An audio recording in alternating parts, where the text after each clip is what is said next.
Principalmente, como é que é? Uma mãe me perguntou uma vez, como é que eu faço para o meu filho começar a dormir à noite? Que o filho tem 2 anos e toda noite chama ela. Como é que faz? Durante a noite? Durante a noite. Chama várias vezes. Bom, eu acredito que a gente precise entender se a criança está com algum problema, se ela está doente, né? Aí a mãe precisa atender. Mas eu creio que tem muita chantagem nisso daí. Então a mãe, conforme a criança, ela aprende o choro do bebê, né? Se o bebê está chorando por manha, se está chorando por sapequice, né? Porque está aprendendo a manipular os pais e especificamente mais a mãe.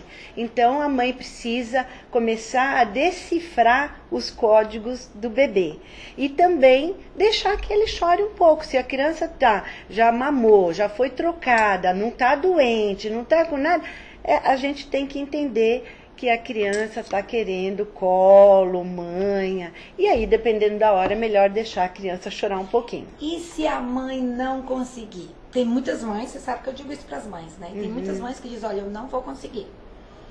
Eu vou chorar junto com ele. O que é que você, como psicopedagoga, diria? Então vai chorar, mas tem que ser firme, pode chorar, peça para alguém te segurar, né? Ou tranca a porta do seu quarto e deixa, porque se é a nossa ansiedade que faz a gente ir correndo atender todas as coisas da criança. E a criança precisa aprender que ela vai ter que esperar a hora certa, que ela vai ter que aguardar o momento, porque ela tá tudo bem com ela. Agora, é exatamente isso. A gente precisa entender que se a criança tem um choro mais forte, diferente, ou se ela está adoentada, aí a mãe tem que ir atender, claro, né? A gente tá mas não pode fazer todas as vontades. Né? De manhã. Deixa eu ver aqui. Minha filha só quer... Sabrina, minha filha só quer dormir na minha cama. O que eu faço? Não pode.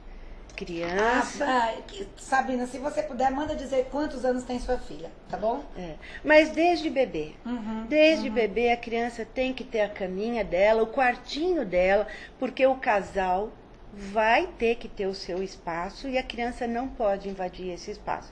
Ela tem que ter o espaço dela. Isso é fundamental numa educação coerente, equilibrada, para a criança se desenvolver saudavelmente. Tá certo. Aqui a Kátia, ela disse, minha filha tem 15 anos e eu nunca deixei ela ir de ônibus à escola. Eu estou errada ou certa? Eu acho que aí em princípio eu diria, está errada. Que com 15 anos, eu acho que uma menina já tem condições de tomar um ônibus sozinha tranquilamente. Agora, algumas mães já me falaram que o ônibus que a criança, que a menina, a adolescente toma, o local que ela toma, é muito perigoso. Aí eu acho que são situações que a gente tem que analisar com equilíbrio, isso daí, né? Isso. Agora, se a mãe não está deixando a filha ir de ônibus, porque tem medo de ônibus, ponto final, não, aí... eu acho que ela até está isolando a filha da realidade da vida, né? A possibilidade dessa menina amadurecer e ter a sua própria vida, aprender a tomar suas próprias... Aprender a se proteger. Isso, e tomar suas próprias decisões e se virar.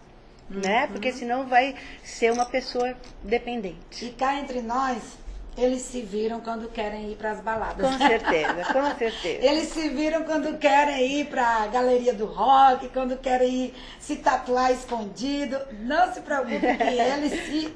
Acham o caminho direitinho, não né? Não é? Acham o caminho direitinho. Eu ia te perguntar sobre conflito de autoridade. Você falou de pais, né? Depois a gente vai falar sobre uma mãe que é mãe e pai. Como é que ela vai... É bem mais difícil, mas como é que ela vai administrar isso? Quer falar logo disso agora ou vamos falar do conflito da autoridade? Porque eu também tenho pessoas que me perguntam, por exemplo, o pai diz uma coisa, a mãe desfaz na mesma hora. Eu já assisti, eu até disse que eu não gosto de ir nas casas das pessoas porque eu sou muito observadora. E uma vez eu estava numa residência e o pai mandou a menina ficar de castigo no quarto. Porque a menina tava... Geralmente as crianças se aproveitam quando tem visita, porque acham que não vai acontecer nada com elas, né? É verdade. Começou a se comportar mal. E o pai disse assim, vá pro quarto. A mãe disse assim, mas por quê? A menina não tá fazendo nada. Não, minha filha, pode ficar aqui. Quer dizer, naquela hora, ela desautorizou totalmente esse homem de tomar qualquer autoridade sobre a filha. O que você me diria, como é que o casal pode fazer para não haver esse conflito de autoridades diante dos filhos? Essa contradição, esse conflito de autoridade, ele não pode acontecer. É totalmente inadequado. Então, ainda que se o pai der uma ordem que a mãe não concorde, ou a mãe dê a ordem e o pai não concorde, no momento ele vai ter que aguardar para depois conversar com o cônjuge sozinho, fazerem os acertos necessários e combinarem o que eles vão fazer. Mas não pode ter esse conflito na frente da criança ou mesmo do adolescente, porque isso daí vai gerar na criança ou no adolescente uma insegurança e ele não vai saber quem ele obedece. E aí isso dá espaço para outros problemas. Exatamente. Aí eu queria que você falasse um pouco, Célia, sobre quais são as possíveis consequências da falta de limites na infância. Quando o pai e a mãe decidem deixar as crianças fazerem o que bem entenderem, porque, coitadinhos, são tão bonitinhos. São inúmeras as consequências, mas entre as mais graves nós temos uma criança que vai ser um adulto inseguro, porque como ela não tem limites, ela não sabe exatamente até onde ela pode ir. Ela vai se tornar uma criança e um adolescente manipulador, porque ele sabe que ele insistindo, ou fazendo birra, ou fazendo cenas, ele vai conseguir o que ele quer. E a criança testa mesmo, porque ela precisa ver até onde ela pode ir.